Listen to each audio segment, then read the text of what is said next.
यी पछिल्ला घटनाक्रमहरूमा पार्टीले लिएका निर्णय र आजका समसामयिक विषयमा पार्टीका धारणाहरू यहाँको बीचमा राख्नको लागि पार्टीका आदरणीय अध्यक्ष कमरेड केपी शर्मा ओलीलाई हार्दिक अनुरोध गर्न चाहन्छु।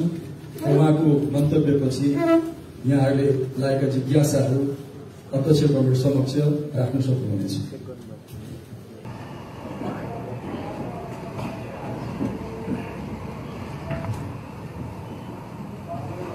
पत्रकार साथीहरू, प्रतिनिधिमूलक प्रश्नहरू आएका छन् जसलाई म जसको सम्बन्धमा यथार्थ प्रस्तुत गर्न चाहन्छु। नेकपा एमाले राष्ट्रिय राजनीतिको मूल प्रवाह हो, मूल प्रवृत्ति हो। लोकतान्त्रिक आन्दोलनको, लोकतान्त्रिक विचारको, लोकतान्त्रिक अभ्यासको मूलधार, मूल प्रवृत्ति हो। यसको काँधमा देशमा सकारात्मक परिवर्तन ल्याउने, संक्रमणलाई उपयुक्त ढङ्गले अगाडि बढाउने, प्राप्त उपलब्धिको रक्षा गर्ने, प्राप्त उपलब्धिहरूलाई सुदृढ गर्दै देशलाई अगाडि बढाउने र समृद्ध नेपाल, सुखी नेपाली बनाउने अभिभारा यसको काँधमा छ। यति महान अभिभाराहरू बोकेर हिँडेको पार्टी एकछिन अल्मल्याउने, एकछिन चटके कुरा गरेर देशको परिवर्तन हुँदैन भन्ने कुरा जान्दछ र यथार्थ तर्कहरू, तथ्यहरू अवलम्बन गर्नुपर्ने आवश्यकता ठान्दछ, त्यसमा अमल पनि गर्छ। त्यसकारण म त्यसै गरी तर्कका लागि तर्क, वितर्कका लागि वितर्क वा समयानुकूल होइन, वस्तुपरक तथ्यहरू त्यहाँहरूका अगाडि प्रस्तुत गर्न चाहन्छु। म प्रधानमन्त्री हुँदा पनि अध्यादेश आएको थियो। 12 बजे राति चलिरहेको अधिवेशन अचानक अन्त्य गर्ने, एक हप्ता पछिसम्मका र महिनौँ दिन पछिसम्मका प्रतिबद्धताहरू एकछिन अगाडि गर्दै गर्ने, केही मिनट पछाडि अचानक अन्त्य गर्ने ढोकापूर्ण ढङ्गले र 12 बजे अन्त्य गर्ने र भोलिपल्ट बिहानै अध्यादेश जारी गर्ने मेरो नेतृत्वको समयमा मेरो सरकारले गरेको थिएन। त्यो हामीले एउटा लोकतान्त्रिक अभ्यास, संविधानको मर्म अनुसार र वास्तवमा संविधानले जे सांसदका अधिकारहरू दिएको छ त्यसलाई व्यावहारिक अर्थमा कार्यान्वयन हुन सकोस् भन्ने हिसाबले हामीले अध्यादेश जारी गरेका थियौँ। विभाजन एउटा पार्टीहरूभित्र अस्वस्थताको, गुटबन्दीको चरम स्थिति र कुनै पार्टी विशेषलाई फुटाउने उद्देश्यका साथ त्यो गरिएको थिएन। त्यति बेला कुनै पार्टीभित्र त्यस्तो भयानक गुटबन्दीको स्थिति केही पनि थिएन। कुनै पार्टी फ्लोर क्रस गर्ने आदि इत्यादि काम पनि भएका थिएन। पार्टीभित्र असाधारण, असामान्य अवस्था कहीँ पनि थिएन। सामान्य विवादहरू हुँदा हुन्, तर कुनै पनि पार्टी फुट उन्मुख थिएन। त्यस्तो अवस्थामा दलहरूले के गर्ने भन्दा सङ्घीय संसदमा अथवा संसदमा ठिक छ, संसदमा 40% पुर्याएर अलग हुन पाउने त्यो सांसदहरूको अधिकार हो, त्यो संविधानले मानेको कुरा हो र त्यसलाई हामीले संविधान बनाउँदा दल र संसद भनेका थियौँ। पार्टीमा लगातार फुटको खेती नहोस् भन्नका लागि। त्यो कुरा कार्यान्वयन गर्न असुविधा के भयो, अप्ठ्यारो के भयो भने दलहरूले बाटामा हिँड्दै जाँदाखेरि मान्छे थप्दै जाने। अब 150 को केन्द्रीय समिति छ भने 1500 पुर्याइदिन्छ नेताले, 1500 पुर्याइदिएपछि 40% कहाँ पुर्याएर मान्छे अलग हुन चाह्यो, त्यस पार्टीमा बस्न चाहेन भने पनि उसले कहाँबाट पुर्याउँछ 40%? 1500 पुर्याइदिएपछि, बाटामा हिँड्दा हिँड्दै 7000 सदस्य पुर्याइदिएपछि केन्द्रीय समितिका को हुन् भन्ने समेत थाहा नहुने स्थितिमा कहाँबाट 40% पुर्याउँछ? त्यसर्थ त्यसको वा भन्ने राखियो, किनभने यो पार नलाग्ने हिसाबले संविधानमा उल्लेख गर्ने तर त्यसको कार्यान्वयन हुन नसक्ने स्थिति, त्यसलाई अत्यन्त अमूर्त बनाउनु हुँदैन भनेर संविधानको कार्यान्वयन र लोकतन्त्रको मर्मअनुसार सांसदका अधिकारहरू, केही स्वतन्त्रताका अधिकार पनि हुन्छन् जो संविधानले प्रदान गरेको छ, त्यसको व्यवहारिक कार्यान्वयनका लागि अध्यादेश ल्याइएको थियो। त्यति बेला कसरी उधम विरोध भयो, संसद छल्न खोजेको, अध्यादेशबाट देश चलाउन खोजेको, सरकार चलाउन खोजेको आदि कुराहरू भए। अहिले त्यस्तो स्थिति हो र 12 बजे राति अन्त्य गर्ने, भोलिपल्ट बिहानै अध्यादेश आउने। सदन अधिवेशन 12 बजे राति अन्त्य हुन्छ, भोलि बिहानै अध्यादेश आउँछ। अध्यादेश आउनका लागि प्रक्रिया के हुन्छ भने कानुन मन्त्रालयमा मस्यौदा जानुपर्छ। कानुन मन्त्रालयको मस्यौदा, त्यो मन्त्रालयमा गएको मस्यौदा कानुन मन्त्रालयले सहमति दिनुपर्छ। त्यो सहमति पश्चात पहिले त्यो मस्यौदा गर्नका लागि, विधेयक ड्राफ्ट गर्नका लागि पास गर्नुपर्छ। त्यसपछि त्यो कानुनमा जानुपर्छ, मस्यौदा ड्राफ्ट भएर त्यसबाट आएपछि अनि बल्ल कानुनको प्रक्रिया अगाडि बढ्छ। संसद नचलेको बेला, अधिवेशन नचलेको बेला यदि देशका लागि, जनताका लागि अत्यावश्यक पर्यो, अपरिहार्य पर्यो भने त्यस्तो अवस्थामा अध्यादेशबाट पनि कानुन निर्माण गरेर देश अगाडि बढाउनु पर्ने हुनसक्छ। त्यसै कारण संविधानमा अध्यादेश जारी गर्ने व्यवस्था रहेको छ। अध्यादेश जारी गर्नु आफैमा असंवैधानिक चाहिँ होइन, तर अधिवेशन नचलिरहेको बेला वा सदन अन्त्य भएका बेला वा सदन विघटन भएका बेला तत्काल केही गर्नु परेमा यो देश र जनताका लागि हुनुपर्दछ, व्यक्तिका लागि होइन, एउटा समूह विशेषका लागि होइन, देश र जनताका लागि तत्काल आवश्यक परेमा त्यस्तो अवस्थामा अध्यादेश आउन सक्दछ। अहिले देश र जनताका लागि राति नै अधिवेशन अन्त्य गरेर बिहानै इमर्जेन्सी त्यस्तो के पर्यो कि अध्यादेश जारी गर्नु पर्यो? अरू केही परेन। नेकपा एमाले भित्रको अन्तर्विग्रहलाई विभाजनमा पुर्याउनका लागि तपाईँहरूले सुन्नुभयो होला 35%, 30%, 25% र कि वा यी सबै कुरा तपाईँहरूले सुन्नुभयो होला। अनि सोधेर तपाईँको कति प्रतिशत पुग्यो, कति प्रतिशत पुग्यो, वा गरौँ कि र गरौँ, दुवैतिर पुग्छ कि पुग्दैन? पुग्छ, र राखेको छ। अलिक पछि नपुग्ने पनि खतरा छ, वा राखौँ। त्यसो भए यसरी अध्यादेश त्यति बेलासम्मको गणितमा आवश्यकता जे पर्यो, यो त के भने 10%मा पनि झर्थ्यो। धन्न किन यस्तो अलिकति अल्मलिनु भयो उहाँहरू थाहा छैन मलाई। उहाँहरूले सोझै कानुन माधव नेपालजीसँग जतिजना सांसद हुन्छ त्यति भए पुग्ने भनेर लेख्या भए सजिलो हुन्थ्यो कानुन। तर उहाँहरूले किन अल्मलिनु भयो त्यसमा चाहिँ त्यो लेख्नु भएनछ। जति सङ्ख्या पुग्छ त्यति, दुवैतिर पुगे र पनि हुने, दुवैतिर नपुगेर एकतिर मात्रै पुगे वा कायम रहने भनेको भए पनि हुन्थ्यो। माधव नेपालजीले पार्टी विभाजन गरिसकेपछि यो स्वतः रद्द हुने भन्ने कुरा पनि छुट्या छ। फेरि उहाँहरूले निर्णय गर्नुपर्ने छ, किन उहाँहरू थर्कमान हुनुहुन्छ, आफ्नै पार्टीमा कहीँ पहिरो नजाओस्। यसर्थ पहिले गरेको अध्यादेश, जारी गरेको अध्यादेश र अहिलेको अध्यादेशका बिचमा उद्देश्यमा, मनसायमा, विधिमा, प्रक्रियामा, नियतमा, हरेक कुरामा सोधिरहनु पर्ने कुराहरू तपाईँहरूलाई कन्ठै छ त, थाहै छ त।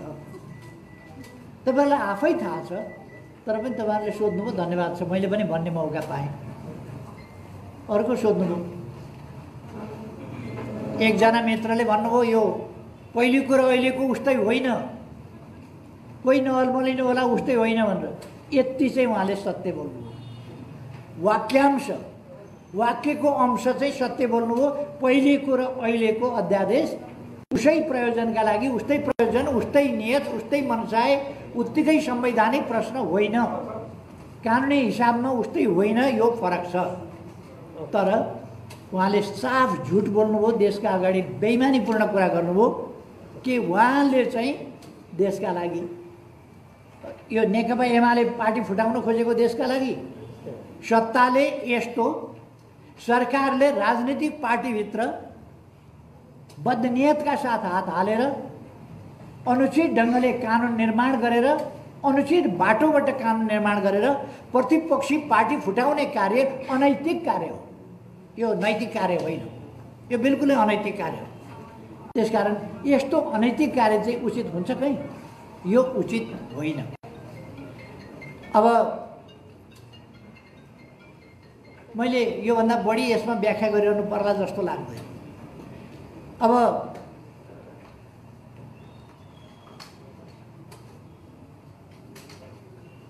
देश जोगाउनका लागि अध्यादेश, यो अध्यादेश नआएको भए देश के हुन्थ्यो त? के हुन्थ्यो देश? एमाले फुटाउन नपाएको भए देश के हुन्थ्यो त? बिलाउँथ्यो? यो बरफको डल्लो हो, यो घाममा राखे बरफको डल्लो हो, यो कर्कलाका पातको पानी हो। यो देश खत्रक्क झरेपछि कहाँ खस्यो खस्यो थाहा नपाउने के हुन्थ्यो त यो अध्यादेश देश जोगाउनका लागि भन्ने कुराको पनि त एउटा हद हुन्छ नि त। देश जोगाउनका लागि यो अध्यादेश, यो वितण्डा, यो असंवैधानिक क्रियाकलाप, यो अनैतिक कार्य नहुँदा देश जोगिँदैन। त्यसकारण यो बिल्कुल गलत परिभाषा हो, गलत व्याख्या हो। यस्ता गलत व्याख्यामा हामी कोही पर्नु हुँदैन भन्ने मलाई लाग्छ।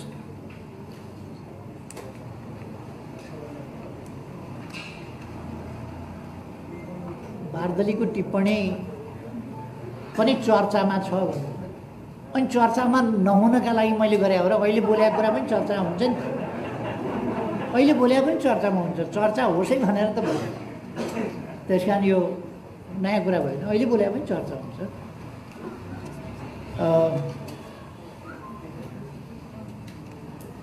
तपाईँहरू विचार गर्न सक्नुहुन्छ,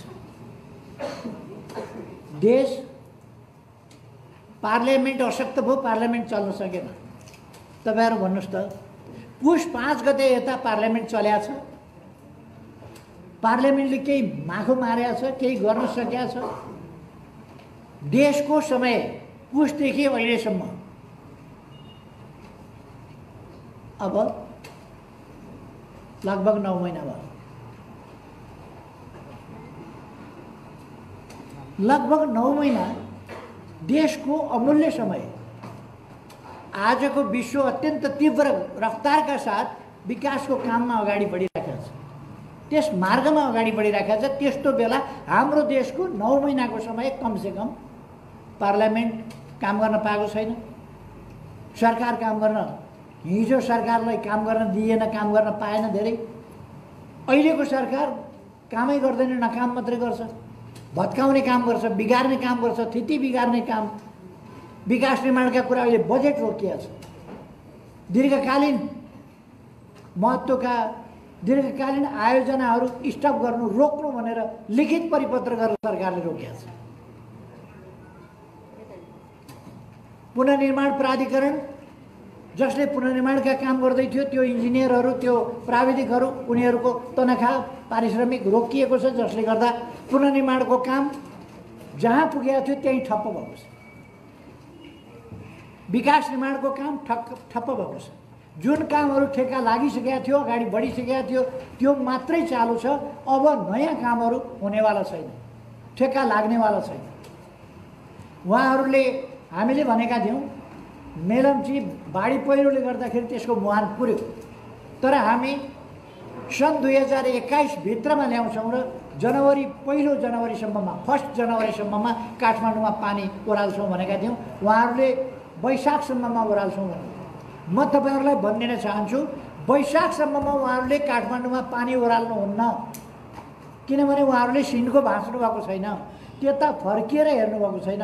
गफले पानी आउँदैन, कामले पानी आउने हो, उहाँहरू काम गर्नु। त्यसकारण वैशाखमा पनि काठमाडौँमा पानी आउनेवाला छैन, मेलम्चीको पानी। यसरी देशको समय बर्बाद भइरहेछ। देशको समय बर्बाद गर्नु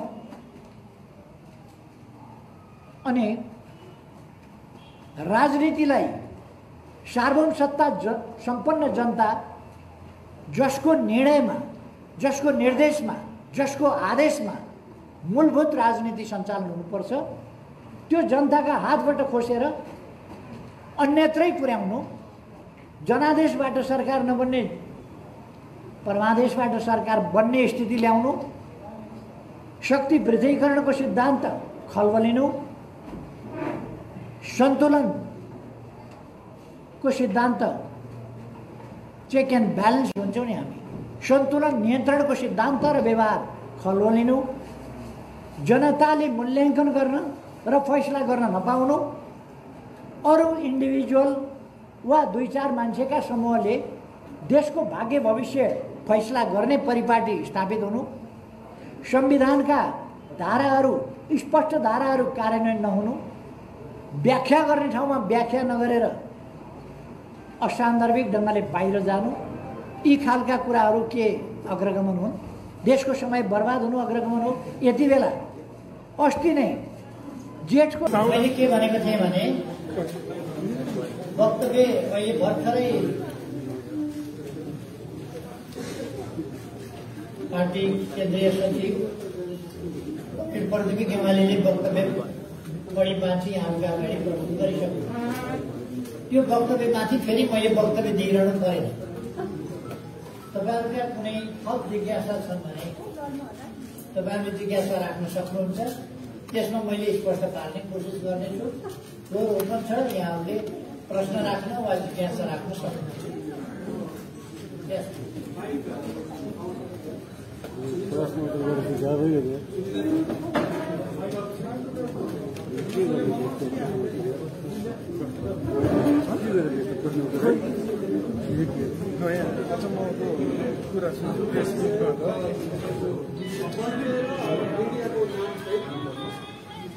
सबैलाई नमस्कार।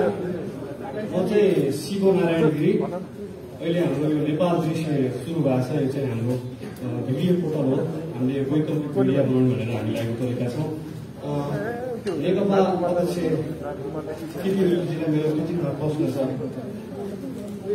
पछिल्लो समय चाहिँ यहाँले पनि दोस्रो पटक प्रधानमन्त्री भइरहँदाखेरि अध्यादेश मार्फतै मुलुक चलाउन खोजेको भनेर आरोप लाग्थ्यो। त्यति बेला गठबन्धनले तपाईँको सरकार र हामी चाहिँ फरक छुट्याउन खोजिरहेको थियो, हामी चाहिँ फरक छौँ भनिरहनु भएको थियो। अब तपाईँले पनि आज फरक छुट्याइदिनु पर्यो। गठबन्धन र तपाईँहरूमा के फरक हुनुहुन्छ? एउटा प्रश्न यो। अर्को चाहिँ नेपाल कम्युनिस्ट पार्टी नेकपा माओवादी केन्द्रका अध्यक्ष बच्चनले तपाईँले ल्याएको अध्यादेश चाहिँ मुलुक सिद्ध्याउने, लोकतन्त्र सिद्ध्याउने थियो, तर हामीले चाहिँ संविधान रक्षाको लागि छ भन्नुहुन्छ होइन? यसमा पनि तपाईँले प्रश्न पार्नु होला भन्ने छ। अर्को चाहिँ मलाई सुन्नु मन लागेको चाहिँ यहाँ जब प्रधानमन्त्रीबाट विदा भइसकेपछि बालकोट पुग्नु भएको थियो, त्यति बेला यहाँले आफ्नै घरको बारदलीबाट गरेको भाषण पनि चर्चा छ। त्यस सँगसँगै पछिल्लो समयमा तपाईँहरूकै हाम्रो नेताहरू, मुलुक बनाउन हिँडिरहेका नेताहरूले पछिल्लो समय मिडियाप्रति किन अनुदार बन्दै गइरहनु भएको भन्ने पनि छ।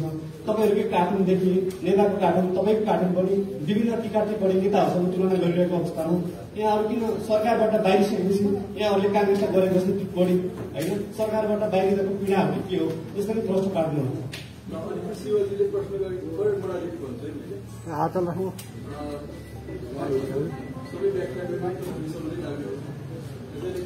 सठिक एउटा दुईटा एकजना दुईटा सठिक प्रश्न मात्रै गरौँ व्याख्या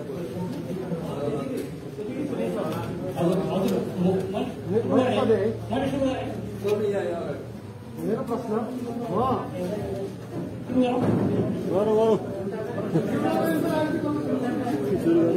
उद्धव थापा, म लोकान्त.com मा काम गर्छु।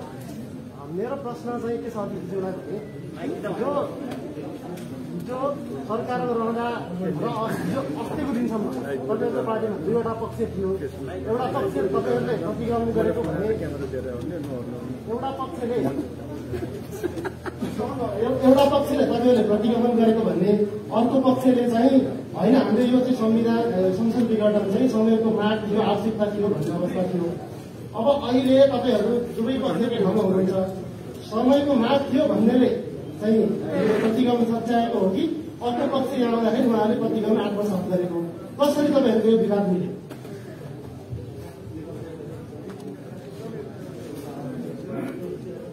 नमस्कार, म सुपेन्द्र श्रेष्ठ कान्तिपुर टेलिभिजनबाट।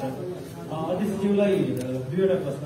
एउटा, तपाईँहरूबाट छुटिएर आज बेग्लै दल दर्ता गरेर शनाखत गर्न जानुभएका अर्का पक्षलाई तपाईँले जुन अहिले विज्ञप्तिमा थोरै कुराहरू त आए होइन, उहाँहरूसँग मिल्न सक्ने बाटोहरू तपाईँहरूले भनिराख्दाखेरि र यो कार्यदलको कसरी मिल्न सकिन्छ भनेर तपाईँहरूले पनि टीका टिप्पणीहरू गरिराख्दाखेरि अहिले उहाँहरू छुट्टै दल दर्ता गरिसक्नु भएको अवस्थामा त्यसलाई अझै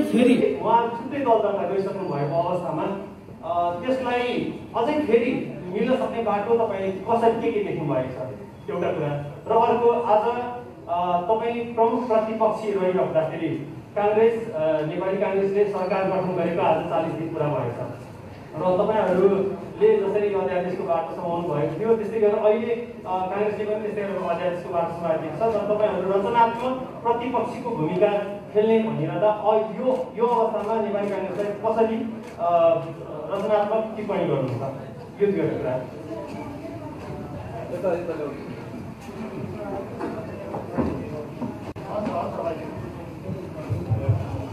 म जितेन्द्र भट्ट, राष्ट्रपति अनलाइनमा काम गर्छु।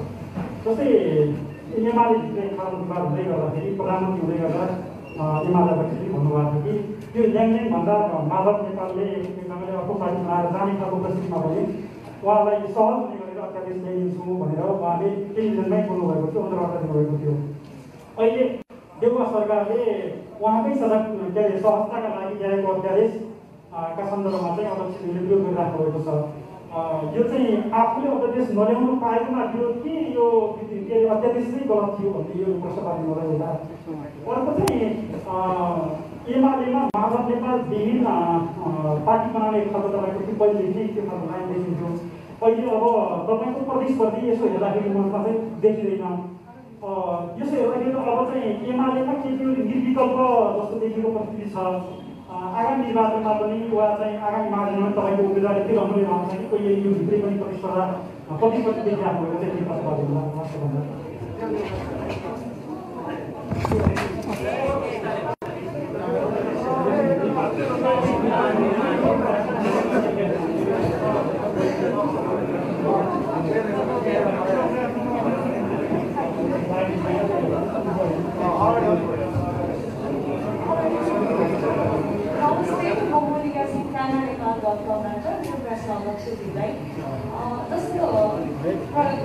हजुर भइसकेपछि चाहिँ हजुरमाथि विभिन्न किसिमका आरोपहरू गरिहाल्यो होइन, गरिदिनु होला। जस्तै एमाले पार्टी फुट्यो, एमाले पार्टी गाड लाग्यो, एमाले पार्टीका केही समूहका मान्छेहरू चाहिँ अब अर्को पार्टी घटना गर्दै हुनुहुन्छ उहाँहरू निर्वाचन आयोगमा, जस्तो विभिन्न गाडहरू हजुरमाथि अवसरमा लाग्ने प्रश्न पनि भएको हुन्छ होइन।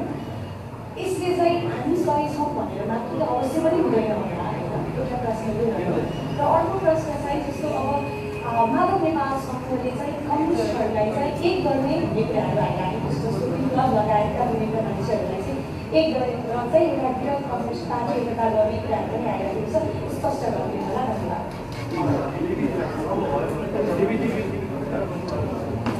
नमस्ते, म बिरिङ खड्का, नेपाल लाइभ.com मा काम गर्छु। अब 7औं महाधिवेशनमा अध्यक्ष केपी शर्मा ओलीले त्यति बेला तत्कालीन महासचिव माधव कुमार नेपाललाई आन्तरिक लोकतन्त्र बलियो बनाउनका लागि बहुपदीय प्रणाली अपनाउनुपर्छ भनेर त्यो खालको कार्य प्रस्ताव तपाईँले बोल्नु भएको थियो। त्यसो भए तपाईँले लोकतन्त्रप्रति, पार्टीको आन्तरिक लोकतन्त्रप्रति त्यत्रो ठुलो प्रतिबद्धता कटिबद्धता त्यो धेरै चासो थियो।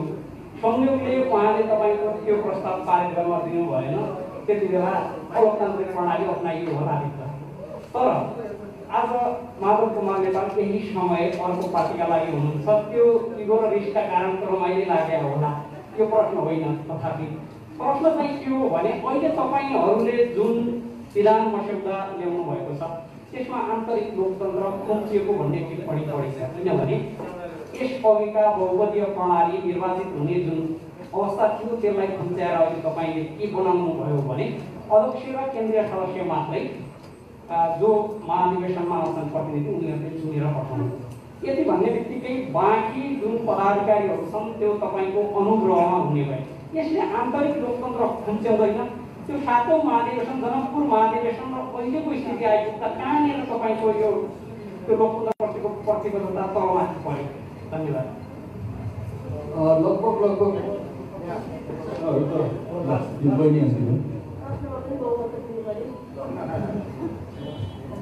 नमस्कार, म सृजना ढिमिरे ग्यालेक्सी पोलिटिकल टेलिभिजनबाट। जुन दिन पुस 5 गते प्रतिनिधि सभा विघटन हुँदै गर्दा त्यति बेलाहरूको विपक्षमा हुनुभएको अहिलेको पक्षमा आइसक्नु भयो। एकजनाले भन्दै हुनुहुन्थ्यो जस्तो सुकै तनाव भए पनि अध्यक्षलाई चाहिँ एउटा सुत्ने बेलामा चाहिँ उहाँ जतिसुकै तनाव भए पनि सुकै मिलाउनुहुन्छ भन्नुहुन्थ्यो। आज यहाँको पार्टीले कुनको अवस्थामा पुगिसक्यो भनौँ, पुगि नै सक्यो। तपाईँले आज लिन लागिरहेको छ कि छैन, त्यो पीडाको हुन्छ कि हुँदैन, एउटा प्रश्न। अर्को चाहिँ चन्द्रगिरी पुगेर माधव कुमार नेपालले भन्नुभएको थियो यो नाटक रचिँदैछ, मेरा पक्षका साथीहरूलाई लगेर उहाँले एकताको नाटक मात्र रचिरहनु भएको छ। साँच्चैमा एकता चाहनुहुन्छ भने हामीलाई दल दर्ता गर्न दिनुहोस्, त्यसको भोलिपल्टदेखि वार्ता सुरु गर्छु भनेर गर्नु भएको छ। त्यसका लागि यहाँ तयार हुनुहुन्छ। धन्यवाद सबै साथीहरू। लगभग 5-7जना साथीहरूले उठाएको प्रश्नहरू यहाँ उपस्थित सबै सञ्चारकर्मी साथीहरूको साझा प्रश्न हो भन्ने मलाई लाग्छ। अध्यक्ष कमरेडले राखिसकेपछि केही छुटेकै रहेछ भने फेरि छोटो समय गर्दा नत्र भने अध्यक्ष कमरेडलाई म यी विषयमा आफ्नो धारणाको निम्ति अनुरोध गर्न चाहन्छु।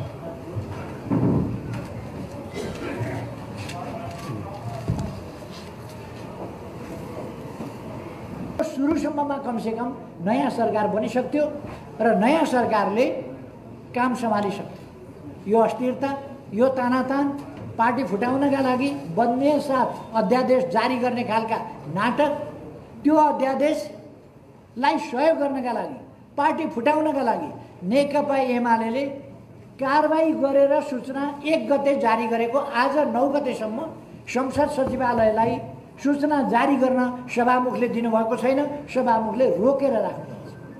यो खालका अमर्यादित पदीय मर्यादा, पदीय आचरण विपरीतका क्रियाकलाप लोकतन्त्र हुन्छन्, अग्रगमन हुन्छ। यस्तो यो लोकतन्त्रको हुर्मत लिने काम, लोकतन्त्रको हुर्मत लिने काम जुन भइरहेको छ यो अत्यन्तै अनुचित, अलोकतान्त्रिक, असंवैधानिक, प्रतिगामी काम हो।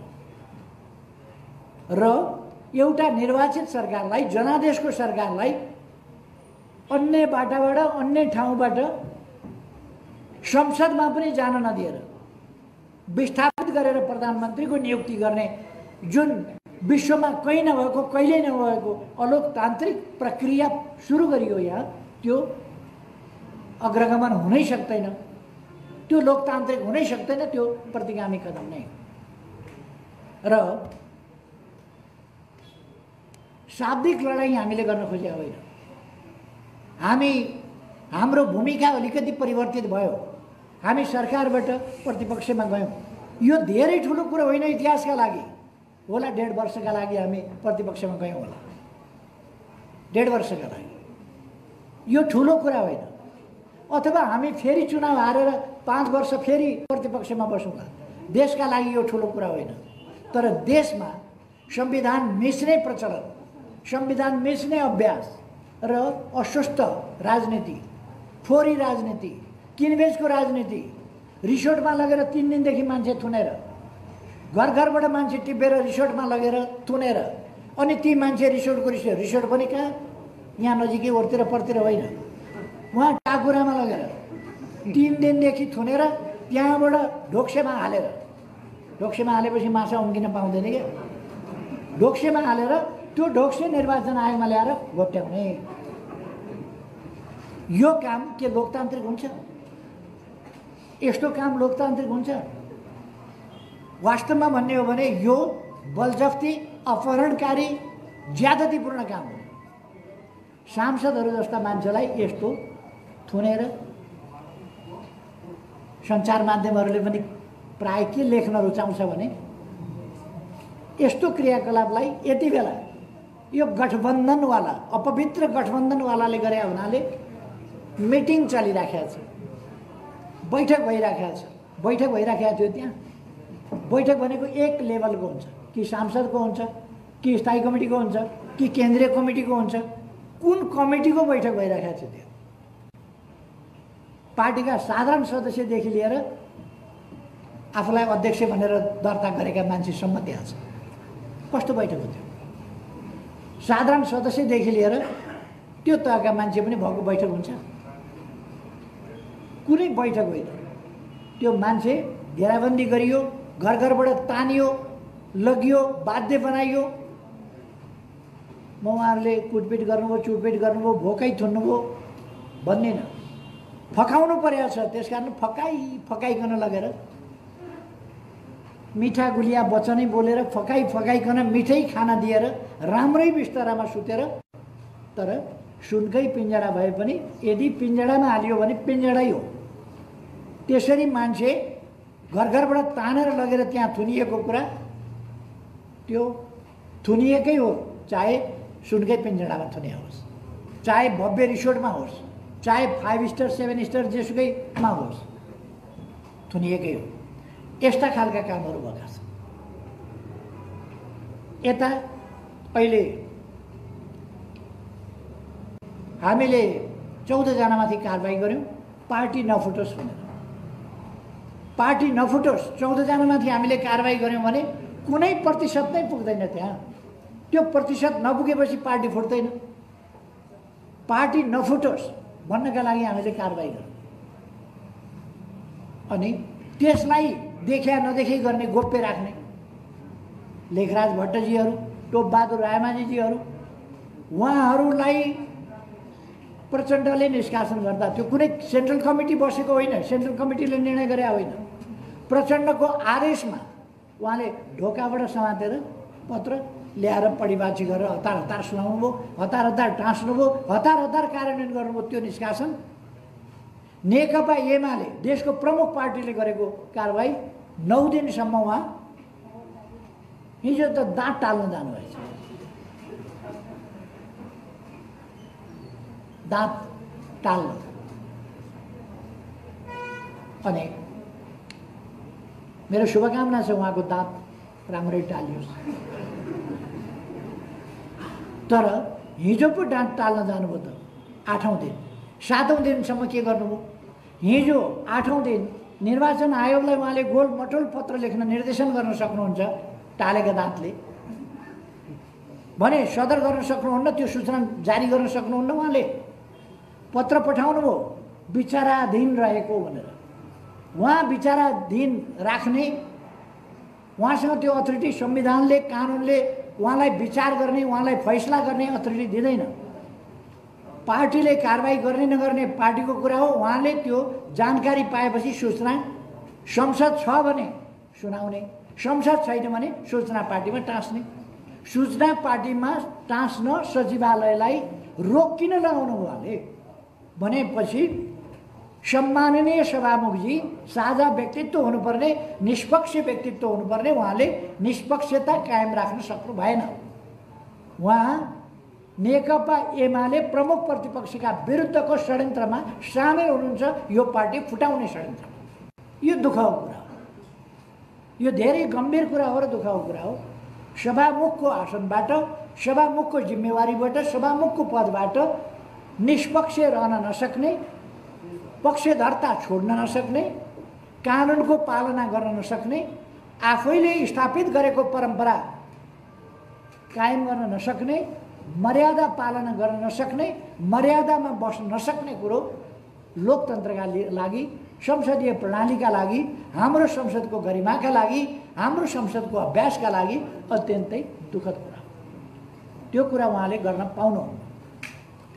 उहाँले विचाराधीन भन्नुभयो। उहाँ कुनै हिसाबले संविधानमा नभएको विचाराधीन कहाँबाट आयो? उहाँको सूचना टाँस गर्नुपर्ने मान्छेले विचाराधीन, निर्णय पार्टीले गरिसक्यो विचाराधीन। न्यायिक अधिकार उहाँलाई कसले दियो? उहाँ न्यायालय हो र? उहाँलाई न्यायिक अधिकार होइन सूचना टाँस्ने र निर्वाचन आयोगमा खबर पठाउने कुरा। निर्वाचन आयोग नेकपा एमाले 14 जनामाथि कारबाही गरेको थाहा छ। थाहा हुँदाहुँदै सँगै संसदमा हामीले पठाउन सँगै सूचना गर्न सँगै निर्वाचन आयोगलाई पनि पदार्थ दिएका छौँ। तर निर्वाचन आयोग सोध्छ फेरि संसदलाई के भयो? संसद त्यो सोधेपछि संसदले स्पष्ट भन्नुपर्ने 14 जना निष्कासित गरेका छ। संसद सचिवालय के भन्छ भने 1 गते निष्कासन गरिएको सूचना संसद सचिवालयमा आयो, विचाराधीन छ। त्यसकारण लिस्ट चाहिँ सबै यही हो। कारबाही गरेका व्यक्तिहरू समेतको लिस्ट, सिङ्गै लिस्ट निर्वाचन आयोगमा पठाउँछ। एमालेको लिस्ट हो। योभन्दा बेइमानी के हुन्छ? योभन्दा राजनीति खेल्न खोज्ने सभामुखले पक्षधर्ताका साथ राजनीतिमा हात हाल्ने र गिजोल्ने काम योभन्दा बढी के गर्ने? यो खालको कुराहरू अत्यन्त दुःखद कुरा हो। म त्यसमा दुःख व्यक्त गर्न चाहन्छु, खेद व्यक्त गर्न चाहन्छु। अब यहाँहरू आफै विचार गर्नुहोस्। देशभरिका जनताले विचार गर्न सक्नुहुन्छ अहिले भइरहेको यो अग्रगमन हो कि यो प्रतिगमन हो? यो संवैधानिक कानुनी हिसाबले लोकतान्त्रिक बाटोमा उहाँहरू चल्दै हुनुहुन्छ कि उहाँहरू भस्मासुर बाटोमा चल्दै हुनुहुन्छ? यो संविधान नमान्ने, कानुन नमान्ने, लोकतान्त्रिक मर्यादाहरूको पालना नगर्ने यही लोकतान्त्रिक बाटो हुन्छ। यो लोकतन्त्र विरोधी प्रतिगामी भस्मासुर बाटो हो। यो बाटोबाट अलग हुन म उहाँहरूलाई भन्न चाहन्छु। म निर्वाचन आयोगलाई भन्न चाहन्छु, जब 1 गते नै संसद सचिवालयमा नेकपा एमाले 14 जनामाथि कारबाही गरेको जानकारी गराएको छ भने र त्यो कुरा संसद सचिवालयले निर्वाचन आयोगलाई दिइसकेपछि 14 जना समेत राखेर निर्वाचन आयोगले गणना गर्न, शनाखत गर्न मिल्दैन। निर्वाचन आयोगले अस्ति नभएका मान्छे र उपस्थित नभएका मान्छेको शनाखत भन्न मिल्दैन। शनाखत भनेको उपस्थित भएर गरिने कुरा हो, अनुपस्थितिमा शनाखत हुँदैन। एब्सेन्टी भोट नेपालले मानेको छैन। एब्सेन्टी भोट कहीँ स्वीकारेको छैन, दिने गरेका छैन। अन्तबाट दिएको कुरालाई एसएमएसका भोट र इमेलका भोट नेपालले मान्ने गरेको छैन। निर्वाचन आयोगले गैर कानुनी ढङ्गले इमेलका भोट, एसएमएस गरिएका भोट र अनधिकृत ठाउँबाट गरिएको, निर्वाचन आयोगको अड्डा नराखिएको, निर्वाचन आयोगको प्रतिनिधि नभएको ठाउँबाट गरिएको शनाखत हुन सक्दैन। त्यसकारण यी पक्षहरूमा ध्यान जानुपर्छ निर्वाचन आयोगको पनि भन्ने म चाहन्छु। सभामुखजीलाई म भन्न चाहन्छु, रोक्ने काम नगर्नुहोस्। तुरन्त हामीले गरेको कारबाही सार्वजनिक सूचना जारी गर्नुहोस्।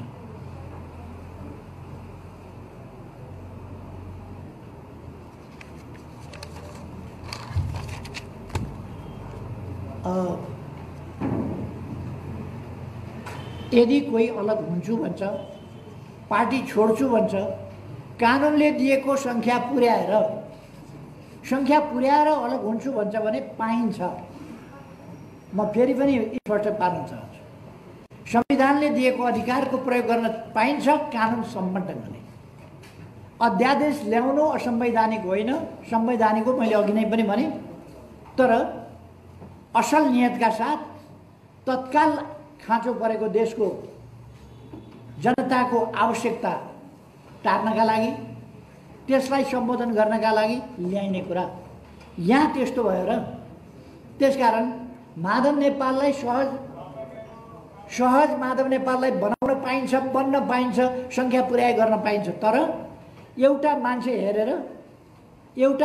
हेरेर मान्छेलाई सजिलो पार्नका लागि कानुन निर्माण गर्दै जाने, एउटा मान्छेका लागि सजिलो पार्न, एउटा पार्टी फुटाउन, प्रतिपक्षलाई कमजोर पार्न, यस ढङ्गले रातारातका षड्यन्त्रपूर्ण खेल खेल्न पाइँदैन जो अहिलेको सरकारले खेल्यो। शेरबहादुरजी प्रधानमन्त्री हुनुहुन्छ। उहाँ जस्तो लोकतान्त्रिक आन्दोलनमा लामो समय बिताएको मान्छेले लोकतान्त्रिक मूल्य मान्यताहरू छोडेर जे काम क्रियाकलाप गरिरहनु भएको छ अलोकतान्त्रिक, म आश्चर्यचकित छु। नेपाली कांग्रेस पार्टी प्रति म आश्चर्य व्यक्त गर्छु कि नेपाली कांग्रेस अहिलेको सरकार सञ्चालनका क्रियाकलापमा कुनै पनि नेपाली कांग्रेस देखा पर्दैन। यदि नेपाली कांग्रेससँग कुनै मूल्य मान्यता छ भने, लोकतान्त्रिक मूल्य मान्यता छ भने होइन, अरूकै आवश्यकता परिपूर्तिका लागि एउटा प्रधानमन्त्रीको पद भएपछि जे गरे पनि हुन्छ भन्ने हो भने त्यस्तो परिभाषा दुःखद कुरा हो, देशका लागि हानिकारक कुरा हो।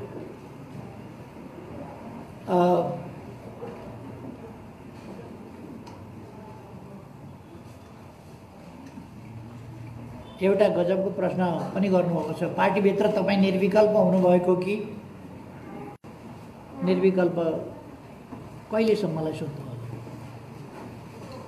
केही चिज निर्विकल्प हुन्छ दुनियाँमा, यो पञ्चायत निर्विकल्प भने जस्तै केही चिज निर्विकल्प हुन्छ, कुनै चिज निर्विकल्प हुन्छ, कुनै चिज जसको सुरु हुन्छ त्यसको अन्त्य हुन्छ। जो प्रधानमन्त्री हुन्छ त्यो कुनै न कुनै दिन जीवितै छँदा होस् वा अरू नै हिसाबले भूतपूर्व हुन्छ। यो त नबुझ्ने मान्छेहरू कोही हुँदा उधम खुसी हुने, कोही हट्दाखेरि अत्यन्तै दुखित हुने। हाम्रो चलन त्यस्तो छैन। हामी दुनियाँलाई बुझ्छौँ, दार्शनिक हिसाबले बुझ्छौँ, जीवन जगतलाई बुझ्छौँ, परिवर्तनलाई बुझ्छौँ। केही पनि निर्विकल्प हुँदैन। अवधिका लागि निर्विकल्प हुन्छ, अवधिका लागि निर्विकल्प हुन सक्छ। जस्तो अहिले नेकपा एमाले हालका लागि प्रतिपक्षमा निर्विकल्पै छ, अरू कोही प्रतिपक्ष आउनेवाला छैन। आउँदो चुनावपछि सत्यपक्ष हुनका लागि पनि यो निर्विवाद निर्विकल्प छ। आउँदो चुनावबाट फेरि यो सरकारमा जान्छ, यसको कुनै विकल्प पनि छैन। यो फेरि सधैँका लागि होइन, त्यो आवधिक निर्वाचन भइरहन्छ। म पनि अहिले अर्को व्यवस्था नभएसम्मका लागि अध्यक्ष रहन्छु या अर्को व्यवस्था गर्नु नपरेसम्मका लागि वा सामान्यतया भन्दा महाधिवेशनसम्मका लागि कसैले मलाई चुनौती दिइहालेको छैन, दिनुपर्ने छैन। किनभने हामी चुनौतीको खोजी गरेर दिनै पछि पार्टीभित्र लफडा गर्दैन। चुनौतीको खोजी मात्रै हाम्रो काम होइन, हामी समस्या होइनौँ। मैले अक्सर भन्ने गर्छु, हामी समस्या होइनौँ, हामी समस्याका समाधान हौँ। हामी देशमा आएका समस्यालाई, पार्टीमा आएका समस्यालाई पनि समाधान दिन्छौँ। तसर्थ निर्विकल्प भन्ने कुरा केही पनि हुँदैन, कोही पनि हुँदैन। र स्वाभाविक रूपमा म अनुकूल समयमा जिम्मेवारी हस्तान्तरण गर्ने कुराको पक्षमा हुन्छु, त्यसमा विश्वास गर्छु।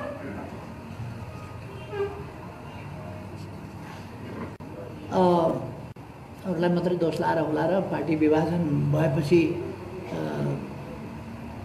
तपाईँको पालामा पार्टी विभाजन भयो भन्नुभयो। मेरै नेतृत्व अन्तर्गत चुनावी तालमेल भएको, नेकपा एमाले नेतृत्वको त्यो तालमेलले अत्यधिक मत प्राप्त गरेको, अत्यधिक सिट प्राप्त गरेको, त्यसपछि मेरै नेतृत्वमा पुराना दुई धारका पार्टीहरू एकीकृत भएर एउटा एकीकरणको प्रक्रिया पूर्णता पाएको, देशले राजनीतिक समस्याहरूको समाधान पाएको, पृथकतावादको अन्त्य भएको, हिंसामा विश्वास गर्ने शक्तिहरू शान्तिपूर्ण राजनीतिको मूलधारमा आएको, संविधान नमान्ने शक्तिहरू संविधान मान्ने, संविधानमा अनबोर्ड गर्ने भन्ने धेरै कुरा हुन्थ्यो। संविधानको सर्वस्वीकार्यताको धेरै चर्चा हुन्थ्यो।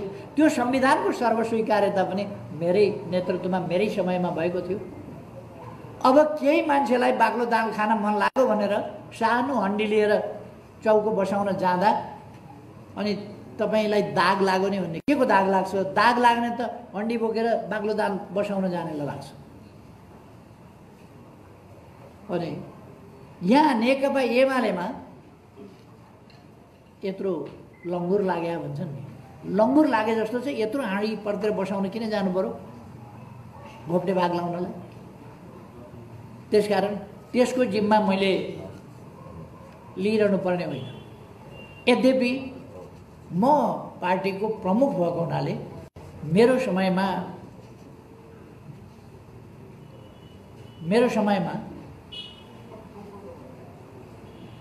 जुन ठाउँमा पार्टी पुगेको थियो मैले बचाउने कोसिस गरेँ। कोसिस गर्दा गर्दै पनि केही मानिसका मनोवृत्ति र प्रवृत्तिले गर्दा त्यसलाई बचाउन सकिएन। त्यसमा म दुखित छु।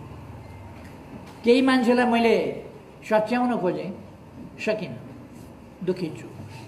मैले पढाएका विद्यार्थी सबै डिस्टिङसनमा आउन्, 100मा 100 ल्याउन् भन्ने चाहन्छु। कोही त्यस्तो हुन सकेन, फेल भयो। म दुखित छु। मैले नपढाएको भए त सबै डिस्टिङसन आउँदैन थियो होला। पढाएकै हुनाले डिस्टिङसन त आयो होला नि। अब कोहीले नपढ्ने पनि हुनसक्छ, कोही के हुनसक्छ, त्यस्तो पनि होला।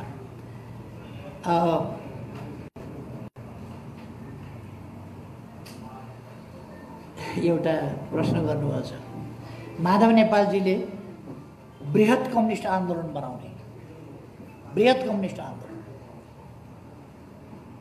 घर जलाउने अनि खरानी बेच्न हिँड्ने अनि भन्ने सहर बसाउँछु, खरानी बेचेर सहर बसाउँछु, यी फाल्तु कुरा। मलाई नयाँ पार्टी दर्ता गर्न दिनुहोस् न, त्यसपछि एकता गर्नु।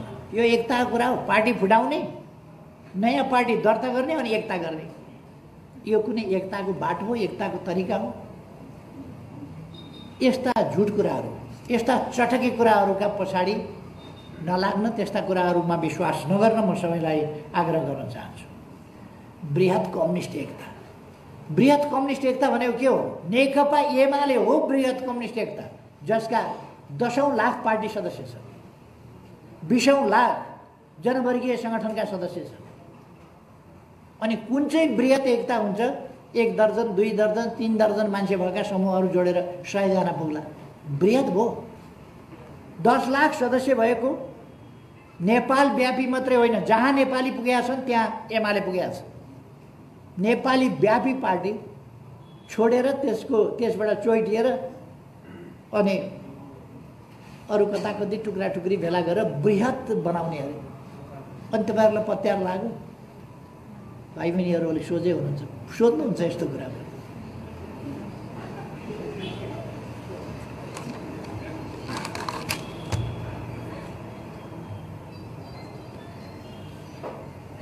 सातौं अधिवेशनमा मैले लोकतान्त्रिकरणको प्रस्ताव राखेका थिएँ। त्यो विचार गरेर होइन, गुड स्वार्थले, आफ्नो अहङ्कारले, आफ्नो वैयक्तिक स्वार्थले त्यसलाई अस्वीकार गरिएको थियो। त्यति बेलाको लिडरसिपले त्यसलाई सुन्न पनि मानेन। 8औं महाधिवेशन 9औं महाधिवेशनमा ती कुराहरू सर्वस्वीकार्य।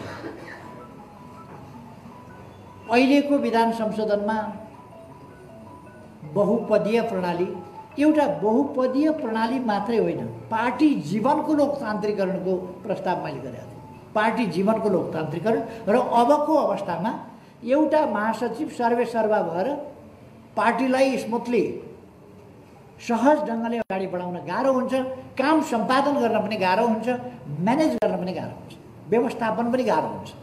त्यसकारण अब बहुपदीय प्रणाली सहितको लोकतान्त्रिक अभ्यास पार्टीमा हुनुपर्छ भनेर मैले अगुवाई गरेको थिएँ। अहिले त्यस प्रस्तावलाई विरोध गर्नेहरूले फेरि यो चाहिँ प्रतिगामी कदम हो भन्ने प्रश्न उठाइरहेको छ। एउटा पद धेरै हुनु वा थोरै हुनु, कतिवटा सचिव बनाउनु, बहुपद भनेको कतिवटा हुन्छ? अध्यक्ष, उपाध्यक्ष, महासचिव, सचिव, कोषाध्यक्ष यस्तै नै होला बहुपद भने। कि 10 दर्जन उपाध्यक्ष बनायो भने 20 दर्जन महासचिव बनायो भने चाहिँ लोकतान्त्रिक हुने हो र? यस्तो व्याख्या सोच्नु हुँदैन, यस्तो धारणा राख्नु हुँदैन।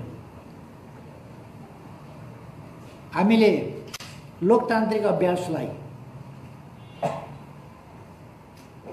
छोडेका छैनौँ, छोड्दैनौँ।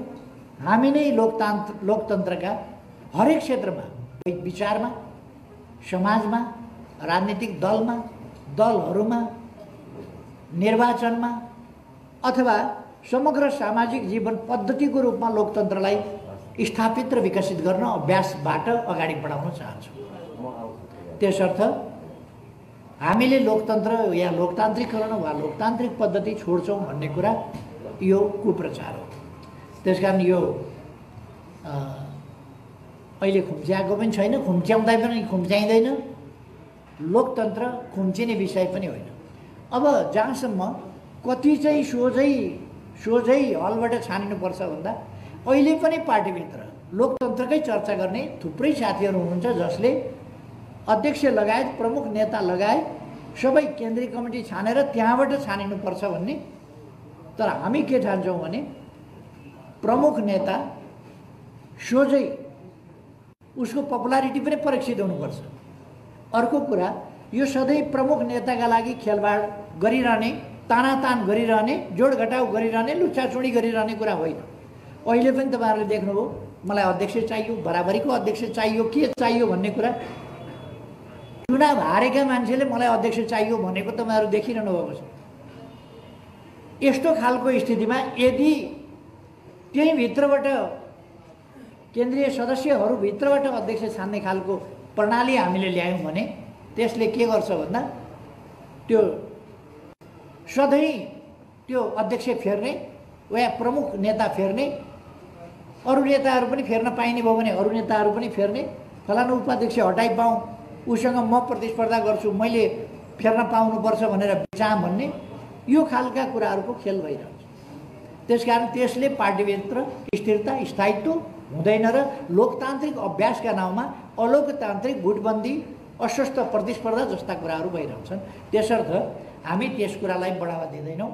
यसर्थ केही निश्चित पद सोझै प्रमुख नेता वक्तव्यको कपी यहाँको हातमा हामी छिटै पुर्याउनेछौँ। म अहिले चाहिँ यस पत्रकार सम्मेलनमा अध्यक्ष केपी शर्मा ओलीद्वारा सम्प्रेषित वक्तव्य पढेर सुनाउने अनुमति चाहन्छु।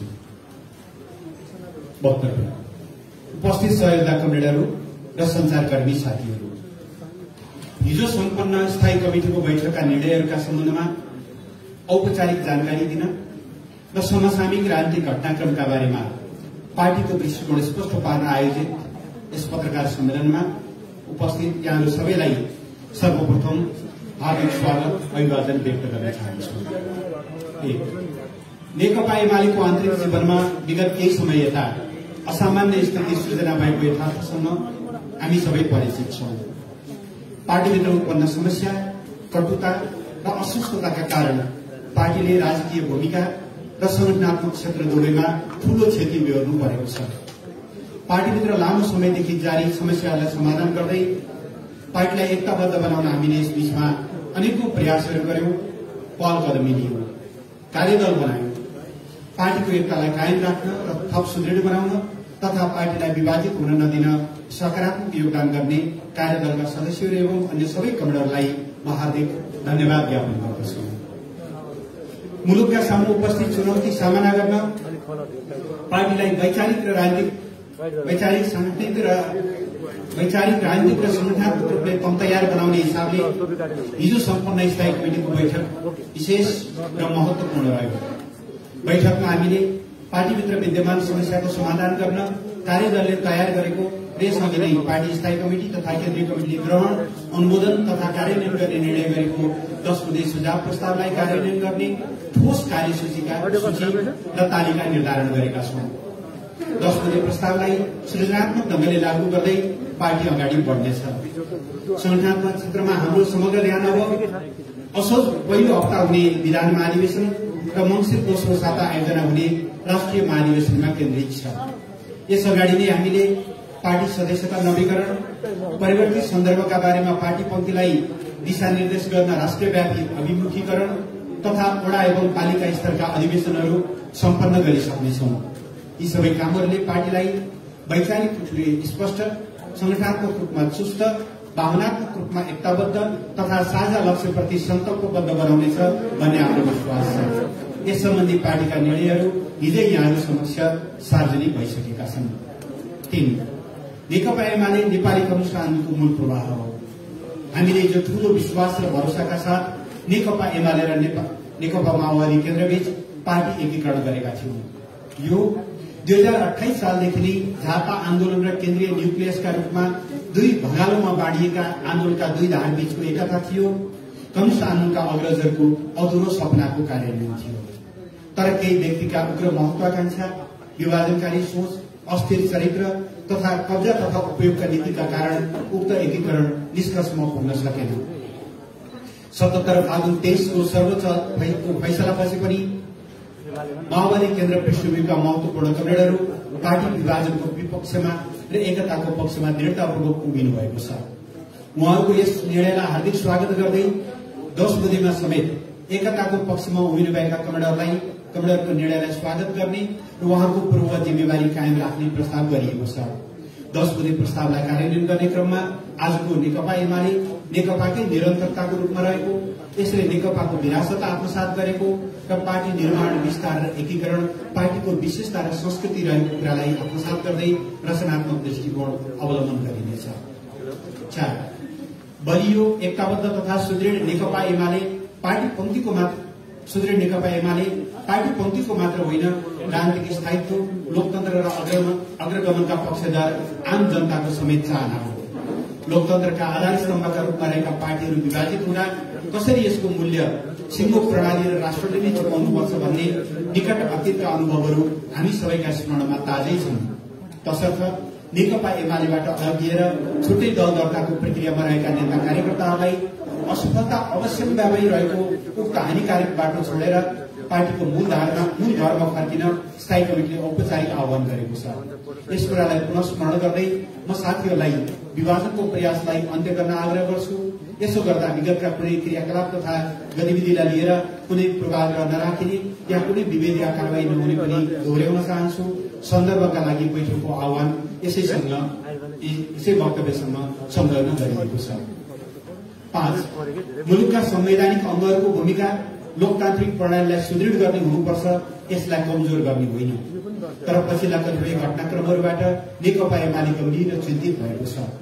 अदालतको परमादेशबाट शक्ति पृथकीकरण तथा नियन्त्रण र सन्तुलनको सिद्धान्त नराम्रो गरी खबलिएको, जनतामा निज सार्वभौम सत्ता र राजकीय सत्ताको प्रयोगको बाटो अवरुद्ध गरिएको, दलीय प्रणालीका आधारभूत संरचनामाथि प्रहार गर्दै निर्दलीय अभ्यास शुरू गरिएको तथा यसबाट संविधानको आधारभूत प्रस्थापनामा नै आँच पुर्याइएको बारेमा हामीले पार्टीको दृष्टिकोण सार्वजनिक गरिसकेका छौं।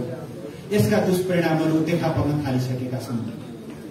संसदको अधिवेशन चलिरहेको र सभामुखले आगामी बैठकका कार्यभारबारे सदनलाई जानकारी गराइसकेको पृष्ठभूमिमा हठात अधिवेशन अन्त्य गरेर रातारात दल विभाजन सम्बन्धी अध्यादेश जारी गरिएको छ। उद्देश्य स्पष्ट छ, प्रमुख प्रतिपक्ष दललाई जसरी पनि विभाजित गर्ने। दूषित मनसाय र संविधानको ठाडो उल्लङ्घनका साथ ल्याइएको यो अध्यादेश अलोकतान्त्रिक, असंसदीय र विकृत राजनीतिको भद्दा दृष्टान्त हो। तर आज एमाले विभाजनको दुराशयका साथ चालिएका कदमको दूरगामी नकारात्मक प्रभावहरू मुलुकको बहुदलीय प्रणालीमाथि नै पर्नेछन्।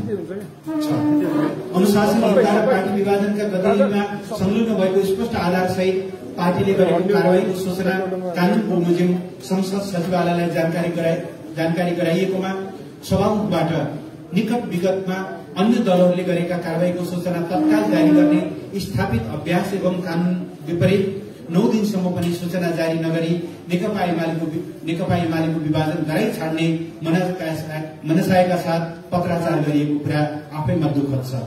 यो संसदीय अभ्यास र लोकतान्त्रिक प्रणालीको बरखिलाफ छ। यस्ता विषयहरूमा अपनाइएको दोहोरो मापदण्डप्रति नेकपा एमालेको गम्भीर आपत्ति र विरोध छ। तटस्थ र संवैधानिक भूमिकामा रहनुपर्ने व्यक्ति र संस्थाहरूले विवादित भूमिका खेल्नु र निश्चित पार्टीको विभाजनमा सहयोगी बन्नु अस्वीकार्य विषय हो। पार्टीले यस विषयलाई अत्यन्त गम्भीर रूपमा लिएको र यसबाट उत्पन्न हुने परिणामप्रति सम्बन्धित निकायले जिम्मेवार हुनुपर्ने पनि म स्पष्ट पार्न चाहन्छु। 7. पार्टीले कारवाही गरी सूचना जारी गर्न संसद सचिवालयमा प्रस्तुत गरेको पत्र अनधिकृत रूपमा विचाराधीन रहेको भनी पार्टी प्रक्रिया गरिसकेका सांसदहरूको नाम समेत कामी राखेर संसद सचिवालयले निर्वाचन आयोगमा पठाएको पत्रले न्याय र यथार्थताको प्रतिनिधित्व गर्दैन। तर कम्तीमा यसले भदौ 1 गते पार्टीले 9 जना केन्द्रीय सदस्य समेत 14 जना सांसदहरूलाई कारवाही गरी त्यसको सूचना संसद सचिवालय र निर्वाचन आयोग समक्ष उसै दिन प्रस्तुत गरेको तथ्यलाई स्वीकार गरेको छ। यस्तो अवस्थामा उनीहरूको समेत संख्या जोडेर दल विभाजनका लागि छनाफत गर्न मिल्दैन। निर्वाचन आयोग जस्ता संस्थाहरू कुनै पनि दल विभाजनका लागि सहयोगी या कारक बन्नु हुँदैन भन्ने स्पष्ट पार्न चाहन्छौँ। 8. जनादेशको सरकारलाई विस्थापन गरेर परमादेशबाट बनेको सरकारले प्रारम्भदेखि नै जनहितका विरुद्ध, राष्ट्रिय हितका विरुद्ध र लोकतन्त्रका विरुद्ध निर्णयहरू गरेर आफ्नो परिचय दिन शुरू गरेको छ। दल विभाजन सम्बन्धी अध्यादेश मार्फत यसले मुलुकका पार्टीहरूलाई विभाजित गर्ने र राजनीतिमा विकृति भित्र्याउने काम शुरू गरेर आफ्नो अलगतान्त्रिक चरित्र प्रदर्शन गरेको छ। भूमि सम्बन्धी आयोग विघटन गरेर यसले मुलुकका लाखौं भूमिहीनमासिनको छातीमा बुट प्रहार गर्ने र जनविरोधी भएको चरित्र स्पष्ट पारेको छ। जयसिंह धामीको सन्दर्भमा देखाएको लाचारीपन र युद्धग्रस्त अफगानिस्तानबाट त्यहाँ कार्यरत नेपालीहरू फर्काउने सवालमा अभिव्यक्त किंकर्तव्य विमूर्ताले यो सरकार राष्ट्रिय हितका प्रश्नमा कति गैर जिम्मेवार छ भन्ने स्पष्ट भएको छ। प्रमुख प्रतिपक्षका रूपमा नेकपा एमाले सरकारका यस्ता कामकाज विरुद्ध हर वखत खबरदारी र विरोध गरिरहनेछ। लोकतन्त्र र संविधानको रक्षा एवं मुलुकको विकासको समृद्धिका लागि निरन्तर पहरेदारी गरिरहनेछ। धन्यवाद।